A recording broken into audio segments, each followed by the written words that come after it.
தீதும் நன்றும் பிறந்தர வாரா. இதற்கு காரணம் யாரு? தலைவர்கள் போய் ஸ்வீட் ஊட்டுறான், தலைவர்கள் போய் ஸ்வீட்டை ஊட்டுறான். அவ்வளோ வேதனையா இருக்கு. விவேக் ஒரு படத்துல சொல்லுவாரு விளையாட்டா, டேய் நீ என்ன போய் சொல்லியிருந்தாலும் நான் மன்னிச்சிருவேன்டா, ஆனா திருப்பதியில சந்திரபாபு நாயுடு லெட்டுக்கு பதிலாக ஜாங்கிரி கொடுத்தாரு விட்டமாட்டா ஒரு பீடா, அதை மட்டும் என்னால மன்னிக்கவே முடியாதுடாப்பா. தலைவர்கள் போய் நன்றியை தெரிவித்ததை கூட நாம் மன்னித்து விடலாம், இவைய போய் அவருக்கு ஊட்டுறதும் அதை பிடிங்க அவர் இவருக்கு ஊட்டுறதும், அது ஒரு பெரிய தலைவர் முதல்வர் நமக்கு ஊட்டி விடுவார் என்று அப்படியே வாயை திறந்துக்கிட்டே போறாரு. பக்கத்துல இருந்த இன்னொருத்தன் போய் ஏதோ குசு குசுன்னு சொன்ன உடனே அப்படியே அதை திரும்பி போயிட்டாரு. மூடிட்டார்.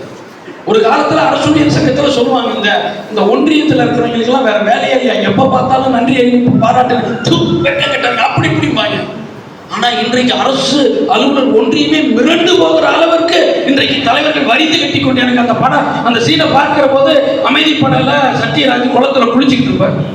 அவர் முதுகு தேய்க்கணும்னு மணிவண்ணன் ஓடுவார், பின்னாடி இருந்து 10 பேர் அண்ணன் முதுக நான் தாண்டா தொடர்ந்து தேய்ப்பேன், நீங்களாம் தேய்ச்சி விடக்கூடாதுன்னு தேய்ப்பார். தேய்ச்சிட்டு வெளியே வந்த உடனே அப்படியே அந்த டவுசரை கட்டி போடுவார். உடனே அங்கிருந்து வருவாங்க, ஓடி வந்து மணிவண்ணன் இந்த ஐயாவோட டவுசரை துவைக்கிற அந்த உரிமையை மட்டும் நான் விட்டு தர மாட்டேன்டா அப்படின்பாங்க. அதே போல இன்றைக்கு தலைவர்கள் ஓடி கொண்டு போய் நான் தான் ஸ்வீட் கொடுப்பேன்னு முட்டி போதுறாங்க. ஐ பஸ்ட்னு ரொம்ப வேதனையாக இருக்கிறது, ரொம்ப வேதனையாக.